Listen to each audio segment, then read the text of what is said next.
DZKI-IRIGA. Member, kapisanan ng mga broadcaster ng Pilipinas.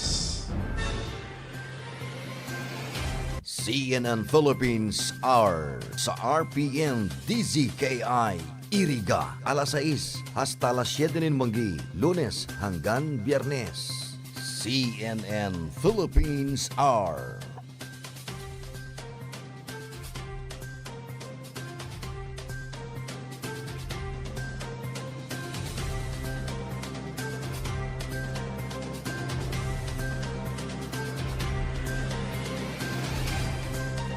After 2 months, delay it a bit para hindi sabay-sabay ang pag-increase ng mga presyo ng bilihin at may choice ang mamimili.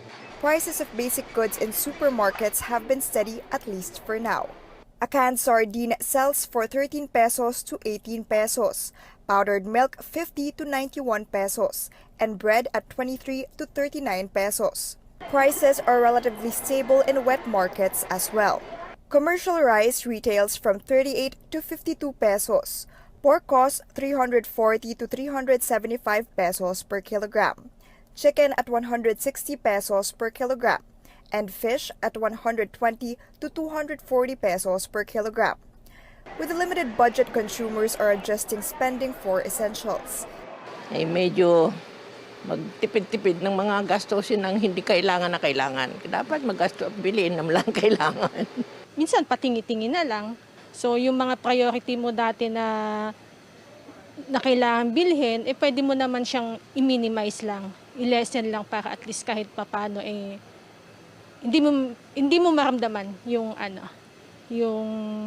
pagtaas talaga ng mga consumer goods. Trade Secretary Ramon Lopez assures consumers prices will be relatively stable for now. Yung oil, sabi ko nga, yung contribution niya sa general cost of production, mga 5% lang. So, yung iba, as you know, competitive din naman itong mga manufacturer. Gusto nila, frankly, mura yung benta nila para makarami pa.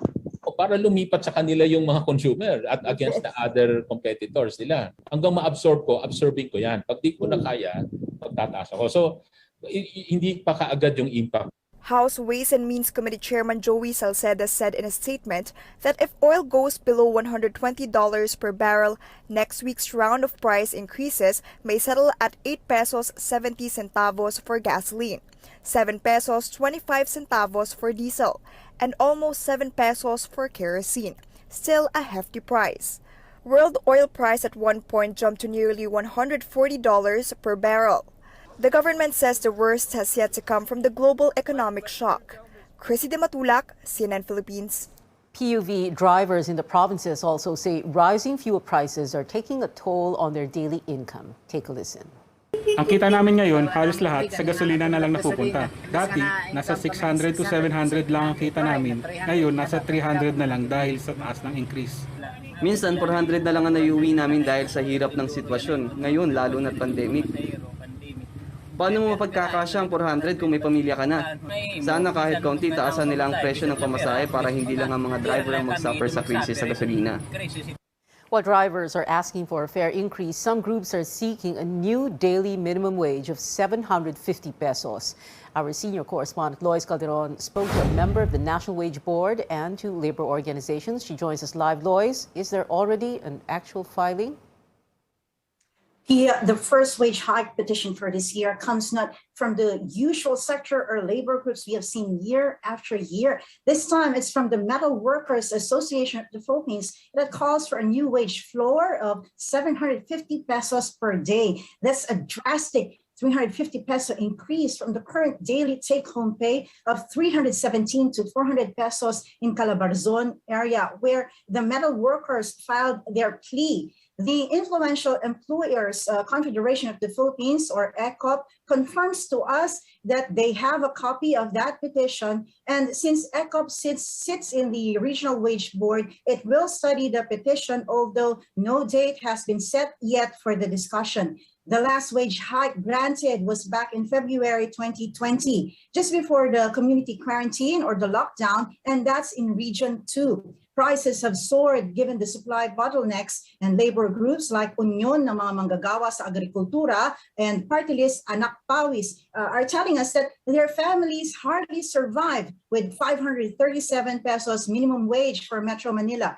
These labor groups want wages to rise to 750 pesos per day, or at the very least a 100 peso increase across the board.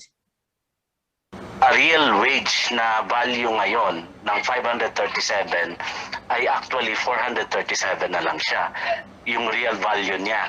So, yung nawalang 100 piso sa panahon pa yun ng pandemya, how much more na matindi yung pagtaas ng presyo ng langis, presyo ng mga pangunahing bilihin. Pia, the metal workers pleased the first in a string of wage petitions we're expecting this month. There will be more. Pia? Lois, there's a one-year ban on filing a new wage hike petition. The Regional Tripartite Wage Board turning down the petition of the Union ng mga manggagawa sa agrikultura and Anak Pawis for a 100 peso wage hike. Can they file again?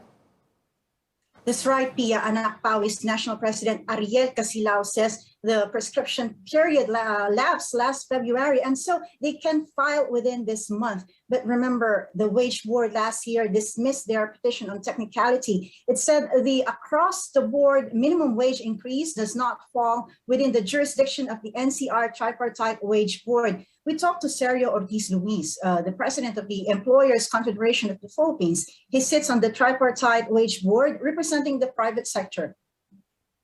This micro, who employs the most of them, is not capable of salary increases. I'm not saying we are not to increases. I'm just warning people not to create expectation.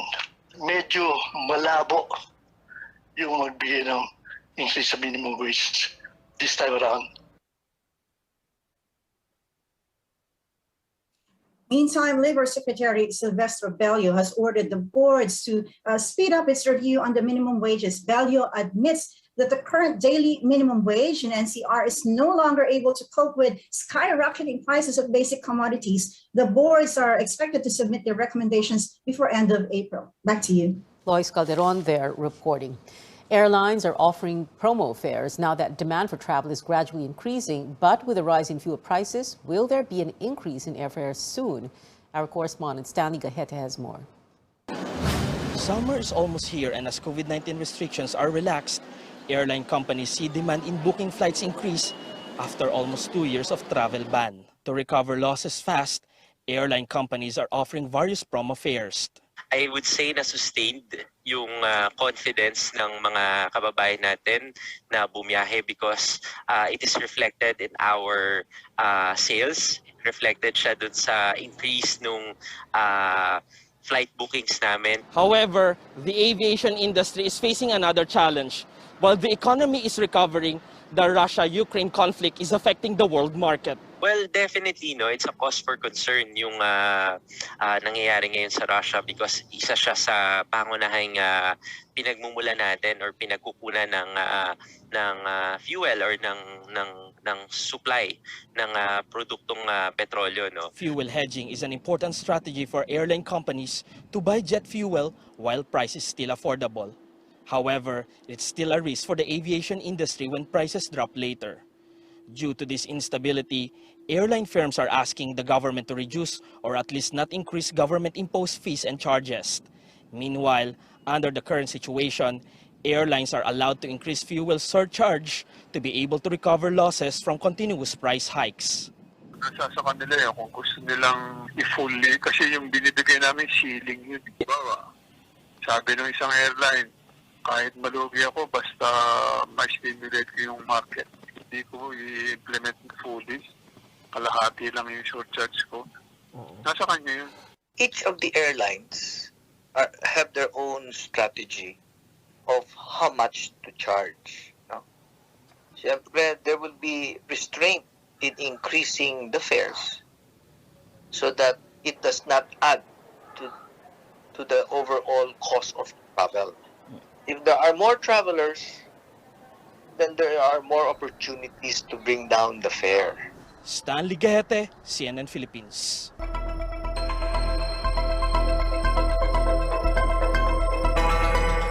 A glimmer of hope for Ukrainians 2 weeks since the Russian invasion. Officials say Ukraine has, quote, enjoyed considerable success against Russian aircraft, preventing Russia from taking control of its airspace. Ukrainian forces have also agreed to a 12-hour ceasefire beginning this afternoon to allow more civilians to escape.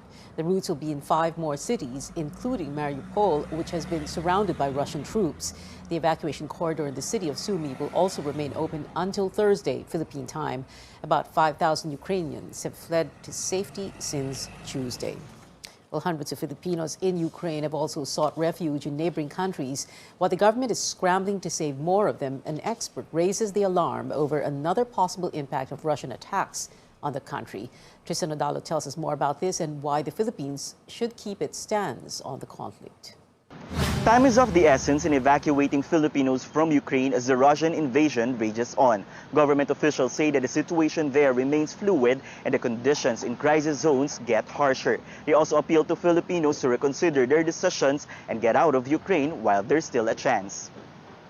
The Foreign Affairs Department says close to 200 Filipinos are now out of harm's way. 63 of them have been repatriated to the Philippines. Some are now in Poland, Moldova, Hungary, Austria, and Romania.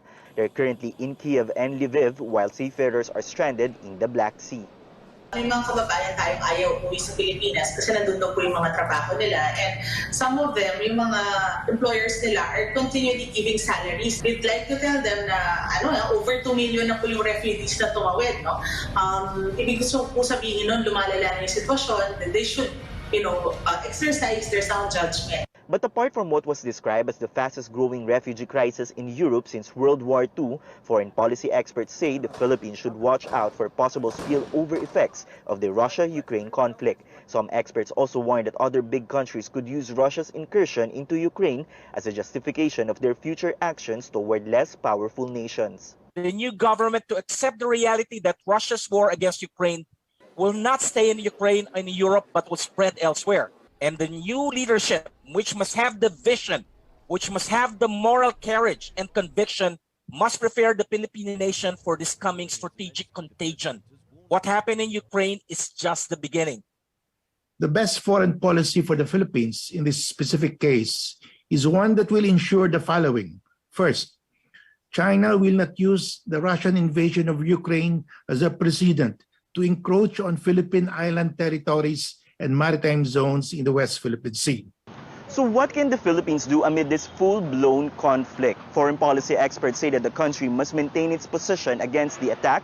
The government must also open its borders for refugees from Ukraine and Russia, and that we should extend assistance to Ukraine or other European member states amid this humanitarian crisis. Tristan Odalo, CNN Philippines. Up next, no more vacant seats in the 7-member Comlec and Bank, with 3 officials assuming their posts.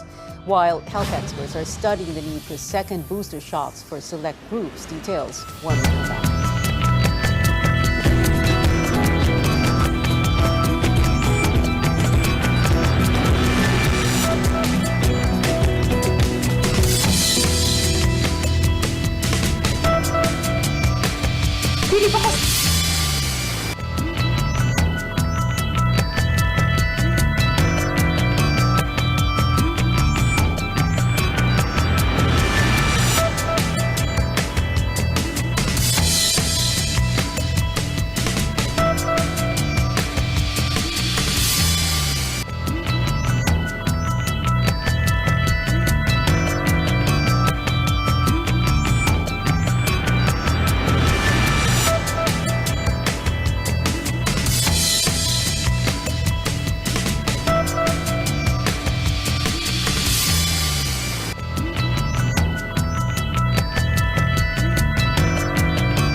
Welcome back to Newsnight. The Commission on Elections Welcome back to Newsnight. The Commission on Elections gets a full bench once more after a month-long wait. New Chairman Saidamen Pangarungan, as well as Commissioners George Garcia and Amy Neri, have officially assumed their posts as part of the 7-member en banc. Our Melissa Lopez is reporting live from the COMELEC headquarters in Manila. Mel, how did their first day go? Pia, Chairman Saidamen Pangarungan officially leads the COMELEC beginning today after he was appointed by President Duterte on Tuesday. Pangarungan, a lawyer, former Lanao del Sur governor, and chairman of the National Commission on Muslim Filipinos, officially assumed the post after a turnover ceremony this afternoon with acting chairman and most senior commissioner Socorro Inting. He and new commissioner Amy Neri commit to safe and fair elections on May 9. We aim to strengthen this commission so that we can perform our most important mandate, and that is to preserve the sanctity of the vote and the independence of this commission. I stand before you today as a defender of democracy, who will be independent and conscientious in giving life to the fundamental freedom of suffrage.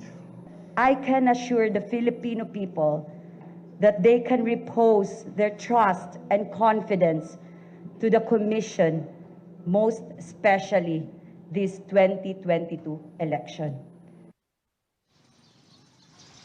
Pangarungan's priorities include the maximizing employee benefits and securing international certification of the COMELEC's services.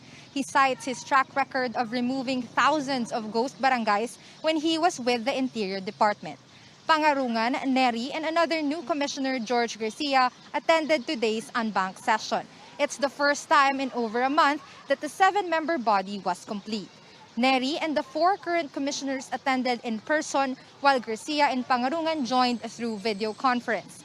Among the first issues tackled by the Commission is the Supreme Court order temporarily stopping the removal of campaign posters within private property under the controversial Oplan Baklas.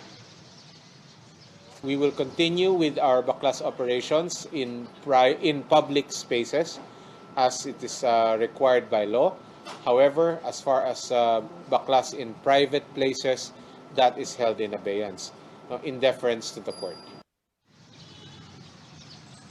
The new appointees need to hit the ground running with exactly 2 months to go before the May 9 polls. But their 7-year terms are not yet sure as they still need to hurdle the Commission on Appointments. Their fate is in the hands of Congress, which is on a break until late May to give way to the election season. Back to you, Pia. Mel, what happens now to the deal between COMELEC and Rappler? The Supreme Court's TRO, temporary restraining order, released today. What are the poll body's next steps? Yeah, that COMELEC spokesman James Jimenez has said that they will defend the agreement, but the COMELEC has deemed it prudent to hold off or suspend the fact-checking activities and voter education collaboration with Rappler, given the case filed by Solicitor General Jose Calida. However, Jimenez clarifies that the deal has not been canceled. Pia. Melissa Lopez there reporting from COMELEC's headquarters in Manila. A look at what presidential candidates are up to 61 days before the Filipino votes. Vice President Leni Robredo welcomes the Supreme Court decision to temporarily stop COMELEC's Oplan Baklas, or the takedown of campaign materials even within private property. Robredo says her supporters feel targeted by the controversial campaign. Sana hindi totoo na targeted tayo, although marami tayo mga volunteers na ganun yung paniniwala. Dahil sa nakikita nila on the ground na ang reports ng iba, yung campaign paraphernalias lang nila, yung tinatanggal. Yung sense of fairness, yun yung nagpapadagdag sa confidence ng tao na yung election will be based on, di ba, yung free exercise ng ating choices. Senator Ping Lacson and his running mate Tito Soto pay a courtesy call on Pasig City Mayor Vico Soto. This marks the first time Mayor Soto appeared with a presidential candidate, as he has always insisted on staying out of national politics. Vico is the nephew of the Senate president. The mayor's father, actor-host Vic Soto, brokered the meeting. Lacson and Tito Soto, meanwhile, are questioning the sudden rise in oil prices. Soto says oil companies should not be raising prices just yet, while Lacson suggests removing the time-bound provision under the Train 2 law. The law says excise taxes on fuel shall be suspended when the price of Dubai crude oil hits $80 per barrel for 3 months. Hindi maaalis sa kaisipan ng ating mga kababayan, na baka nagkakalokohan tayo. Bakit ganun? Yung mga nakatambak sa kanilang mga tangke, mga ilang linggo na yun doon Baka buwan pa nga Bakit biglang may usapan na pagtaas ng presyo? Lahat ng mga nabili nila dati sa ganung presyo, itataas ang presyo, idadamay kagad dito. Parang wala sa lugar. Sa akin, kung magkakaroon special session, gusto namin revisit na lang yung sa Train 2 Huwag na lagyan ng time frame. I-open-ended na lang yung wala na yung mag-expire ng December 2020 or 2022. Kasi hindi natin unpredictable na talaga ang presyo na langis. Willie Ong, the running mate of Manila Mayor Isko Moreno, urges the government to prepare for a possible radiation emergency. As the war in Ukraine intensifies, Ong points out other countries have prepared fallout shelters and basements, as well as radiation emergency kits, while millions of Filipinos could die of radiation poisoning because of the lack of preparation. Faisal Mangundato and his running mate Carlos Serapio calling for peace and continuing dialogue between Ukraine and Russia. The tandem says the international community should create conditions for mutual understanding. We condemn every act of violence that causes human suffering and considers war as a scourge of humanity. No one wins from suffering and from fighting. Unless it stops, the entire world will agonize. Bongbong Marcos vows to fix the country's high power rates without elaborating as the Ukraine-Russia war intensifies. Marcos also vowed to continue President Duterte's Build, Build, Build program in Abra, where he campaigned today. Palalawakin pa natin dito sa lalawigan ng Abra, marami pong nakaplano na pwedeng ilagay na infrastructure ng mga tulay, ng mga kalsada upang mabuksan na ang ating probinsya, masimulaan na ang pag-unlad at pagpasigla ng ating ekonomiya. Marcos's security personnel did not allow journalists to ask more questions as they escorted him to his float to make their way to his campaign rally in Abra. The former senator also campaigned in Kalinga province today.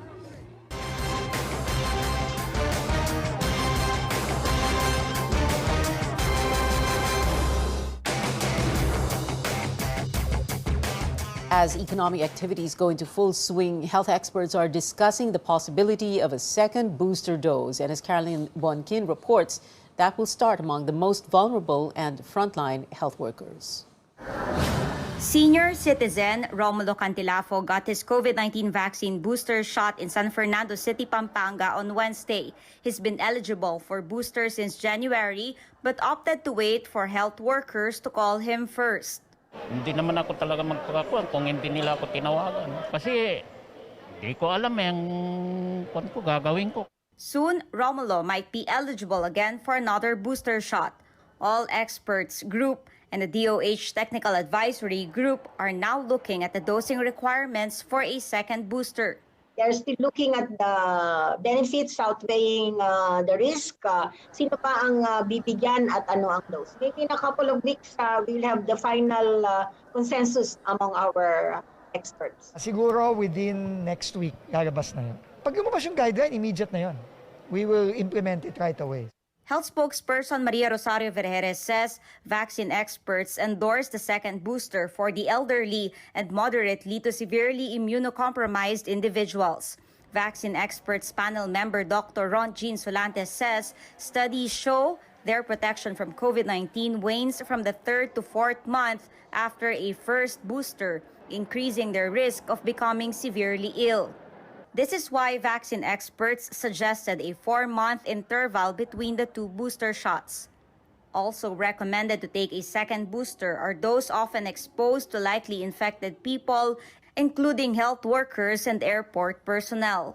But Dr. Solante clarifies this is only optional and not yet recommended for fully boosted young and healthy adults. That's on a premise that we have a surplus of vaccines. Otherwise, kung kulang ang bakuna natin, then we still need to try. So the objective is still giving the primary vaccine series to unvaccinated, and then giving the first booster to this vulnerable population who haven't had their booster. Booster for children and teenagers are also not yet on the table. Others have yet to complete their doses, like Alexandra Torres, who just got vaccinated after turning 12 last month. Para po makaiwas sa COVID pag nag-face-to-face po. She feels safer meeting her classmates again at the start of their face-to-face classes next week. Caroline Bongkin, CNN Philippines. Still to come on Newsnight, the Athletics Track and Field Association clarifies EJ Obiena still has a chance to take part in the Southeast Asian Games with the national team. Plus, Apple introduces a wide array of gadgets. I was thinking budget, including the first budget iPhone with 5G access. Details next.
Pole vault sensation.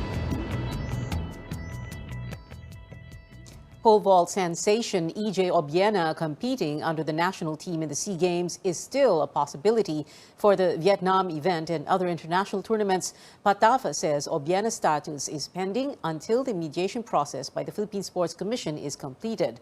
The talks hope to resolve the financial feud between the athlete and Patafa. Philippine Olympic Committee President Bambol Tolentino told CNN Philippines even if Patafa fails to endorse Obiena, the committee will still look for ways for Obiena to see action at the regional meet, but it would have to get the approval of the World Athletics body.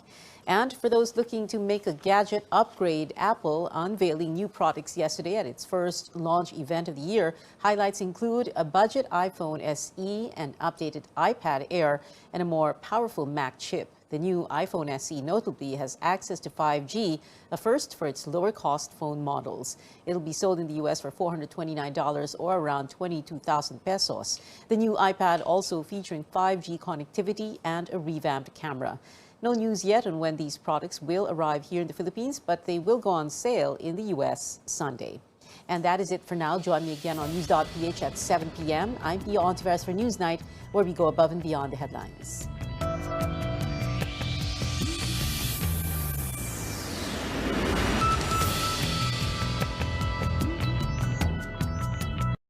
This program is brought to you by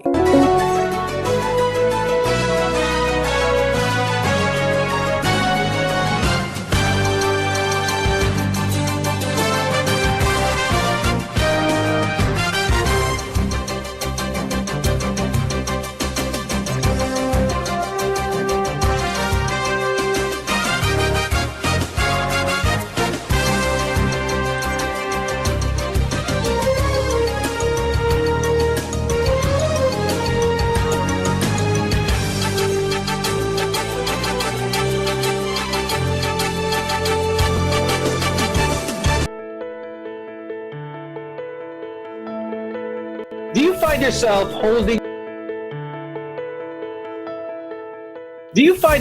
holding on to things because of memories associated with them?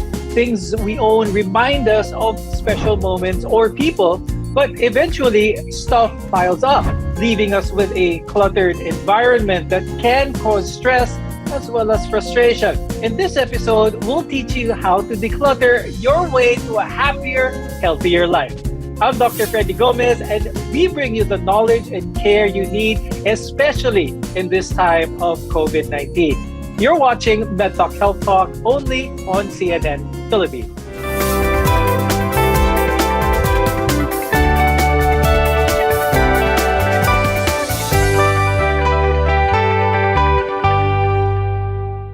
Clutter can make it difficult to get things done and find what you need. Imagine looking for your car keys when you're already late for work. This makes us very frantic, anxious, and stressed, possibly setting a negative tone for the rest of the day. Now, our guest today will talk about this topic, plus much, much more.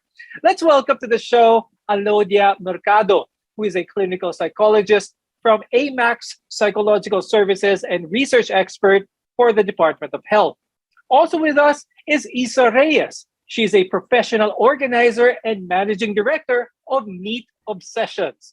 Now, your home, everyone's home, should be your sanctuary. It should be a place for you to unwind as well as relax. But when it's full of clutter, full of stuff, it may become the opposite. Cluttered environments can affect your overall well-being. I'd like to start off the conversation with Ms. Day. Aside from less stress, less anxiety, ano yung mga benefits of a home that has less clutter? Whenever there is clutter, it somehow makes you feel stagnant kasi. But when you let go of the things that you do not need anymore and start piling up and organizing things that you need, it makes you feel better because once you see things in order, it optimizes your environment.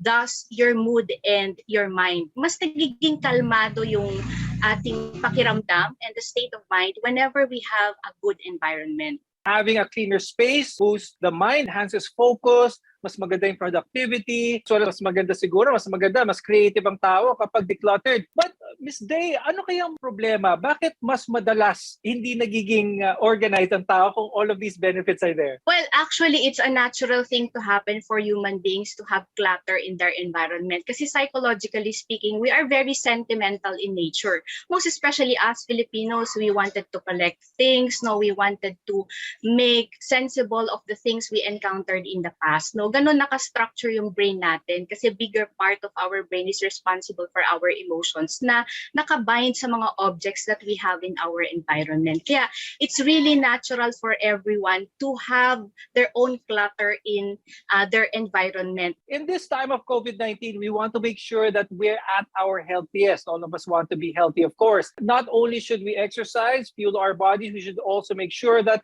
our space, that space that we are in, is neat and tidy. Now, Ms. Day, pag-usapan naman natin, aside from the psychological health, physical health, meron bang physical health advantage ang isang lugar na less clutter? Actually, a lot of researchers had already proven that. So, isa sa mga benepisyo ng pagde-declutter physically or in terms of health is for us to rid off some allergens, so yung mga things that shouldn't be in our environment. So kapag mas mababa yung allergens natin, mas mababa yung stress level natin. And whenever we declutter, nakakatulong din yan sa pagpapababa ng stress level or cortisol level natin sa katawan. A lot of researchers showed that people tend to experience increase in stress hormones whenever they deal with their disorganized belongings. And when you often experience stress in a daily basis, it becomes chronic and it becomes different in terms of the structure of the brain. Kumbaga, nag-iiba ang structure of the brain whenever you are exposed to chronic stress. Kaya it makes you more stressed. So parang ang logic is these clutters can make you stressed. It can change the structure of the brain. And once it changed already, it makes you more stressed on a daily basis. When you have too many things lying around, someone might feel like that they're not in control in their life. May loss of control for that matter. Ms. Isa, pag-usapan naman natin yon. Can having clutter constantly, could this lead to a lack of self-esteem ng isang tao? I always say that if there's one thing in your life that you can fully control, those are the things that you own. Because one, they don't have any reaction, they cannot complain because those are just things. But most often than not, like if clutter pile up, 'di ba? Parang what happens is our things controls us. Parang ganun yung nangyayari. Like we don't want to go inside a particular room because I'm just going to be stressed out. Most often than not, it's our storage room that we don't want to go in. Diba? Na parang, I don't want to go in that.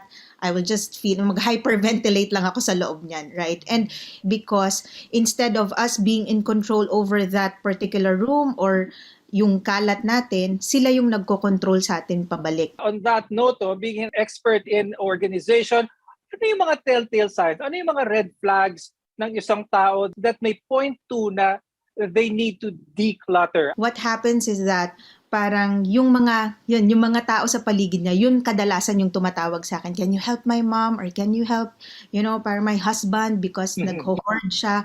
And as a professional, I understand that being a hoarder or if you are a collector, it's an accumulation of, parang it's kind of a habit na nagbi-build up. So it's kind of hard na parang dadating ako doon and then it's just going to be like one event we have to let go of your stuff. So that's why I need to come up with logical reasons why they need to declutter slowly. And one of that logical reasons was mentioned earlier, which is to protect your health and hygiene. Now, when we return, we'll talk about how a cluttered household can be a sign of a hoarding disorder.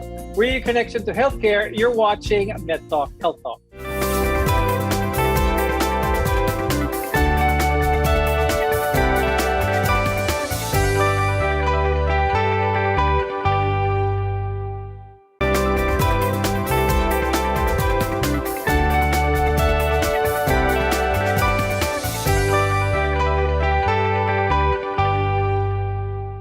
Do you have trouble throwing things away? Are you becoming a hoarder?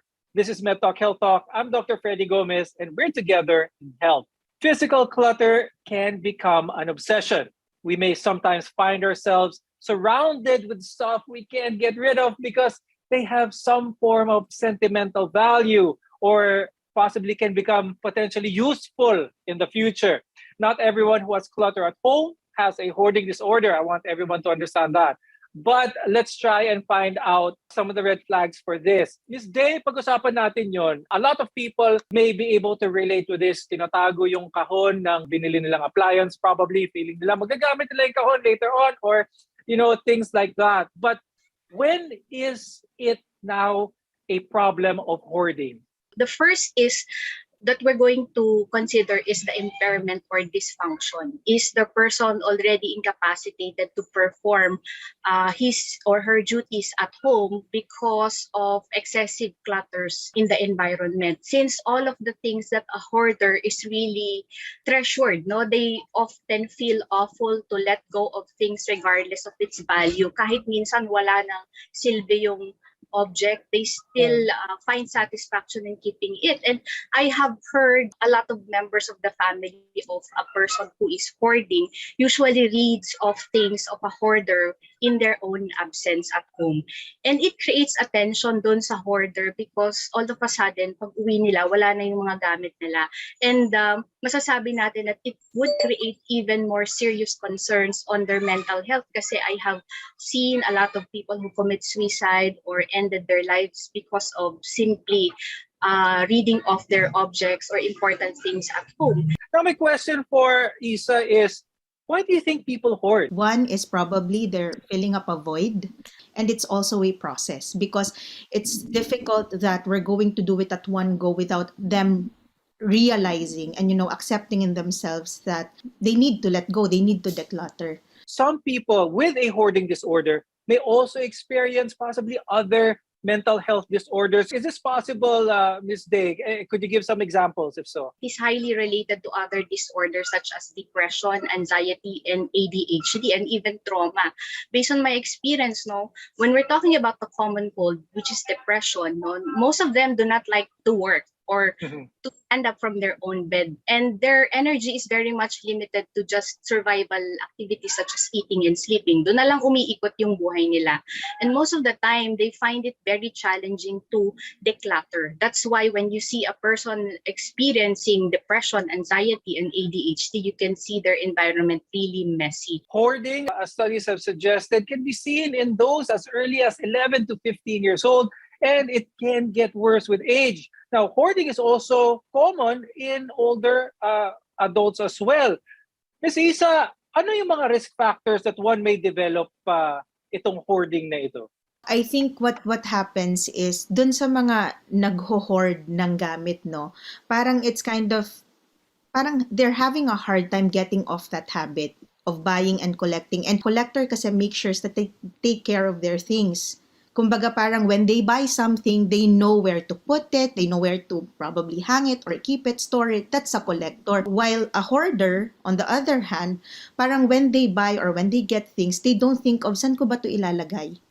It's really just the action of, acquiring and getting that item without realizing that it will again affect them, physically, mentally, emotionally. What are the sort of steps in order to address the hoarding disorder, possible treatment, management scenarios for this? Yes, whenever, kagaya ng sinabi ni Ms. Isa, no, it's very difficult to make a person who is suffering from hoarding disorder to really understand the underlying reason of doing so. But we can start with simple psychoeducation or making the person aware of the nature of what he or she is experiencing. The family dynamics is really very important in managing and treating this kind of issue because ang sabi nga, ang sakit ng kalingkingan ay sakit ng buong katawan. Kaya it's very important that there is dynamism, there is a process that has to be done within the family because by the end of the day, this is not an issue of the person who is hoarding only, but I guess all members of the family that they have to fill in a certain emotional support to that person who is suffering.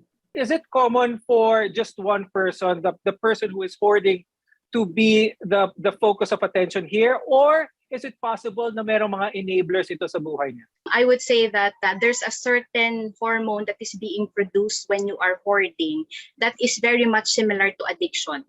And it's so much difficult to deal with urges and cravings whenever we talk about hoarding behavior and how they are getting motivation from doing so. Kaya napaka-importante that each of members of the family would understand the triggers of this person moving towards their collecting or hoarding behaviors, which are not on the normal borders. So mahalaga na maintindihan ng tao kung ano ba yung mga sitwasyon, objects, people na mas nakakapag-push sa kanila na mag-hoard. So it's more on like understanding themselves better so that they can do better decisions in the future. When we return, we'll help you ditch the things that are making your house unorganized. Your health is our mission. This is MedTalk Health Talk, and we'll be right back.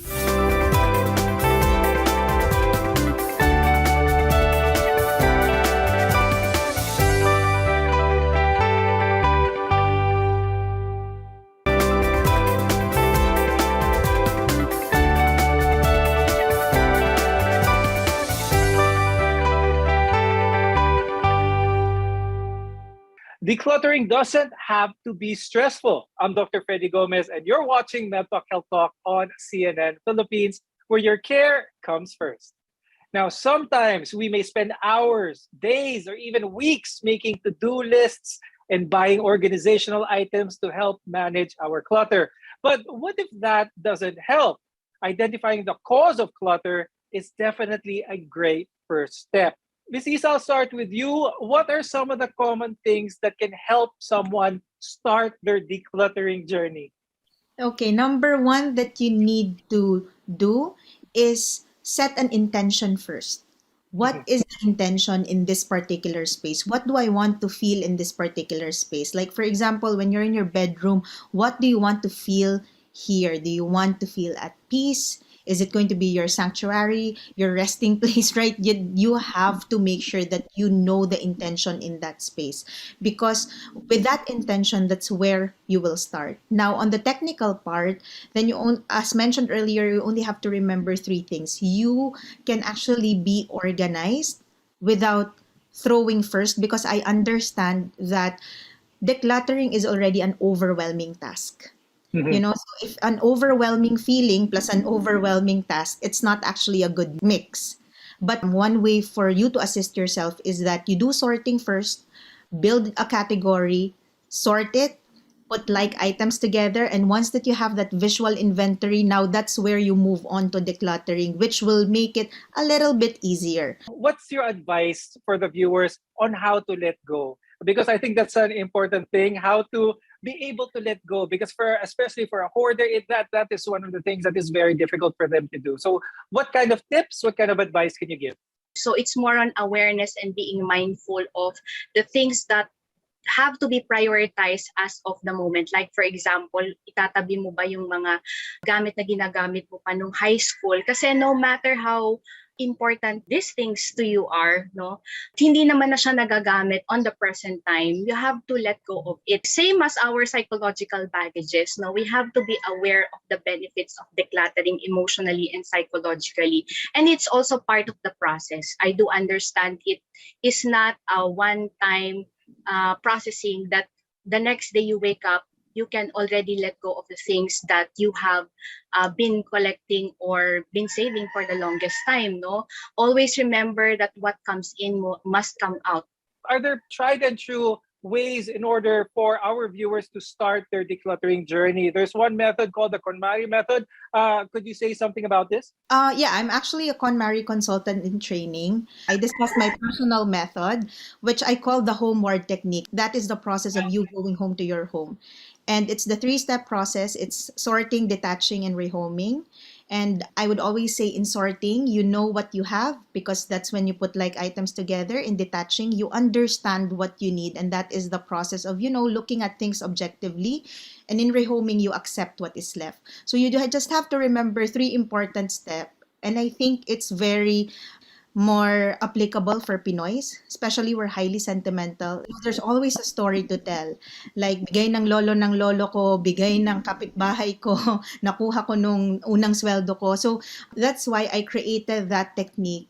And you can watch my videos. I explain there how to do it, but it's easy to remember. It's easy to follow. And you don't have to be hard on yourself at the get-go where you have to let go right away, but actually, understanding the commitment in taking care of your things. This discussion was definitely very, very helpful. Thank you very much, clinical psychologist Ms. Alodia Mercado and professional organizer Ms. Lisa Reyes, for sharing your expertise, sharing your advice. I'm sure a lot of our viewers were enlightened by this episode. As we start to control the clutter, we take better care of ourselves. Instead of spending time rummaging through your things, you can spend that time more productive elsewhere with your loved ones. If it's something that you can't control, don't be afraid to ask and seek professional help. Stay safe, everyone. We want to be your partner for a lifetime of good health. I'm Dr. Freddy Gomez, and this has been Mental Health Talk on CNN Philippines.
Nanlalabo na ba ang inyong mga paningin? O kailangan mo ng proteksyon laban sa radiation? Ano pa ang hindi hintay nyo? Pumunta na sa The Vintage Optical. Ang optical para sa lahat. Visit us at the ground floor, Gaisano Capital, Barangay San Roque, Iriga City. We offer free computerized eye examination. Free frame. Lente lang ang babayaran. Starts at 999 complete eyeglasses with anti-radiation lens. The Vintage Optical, the widest selection of optical signature frames and sunglasses. The Vintage Optical, ang optical para sa lahat.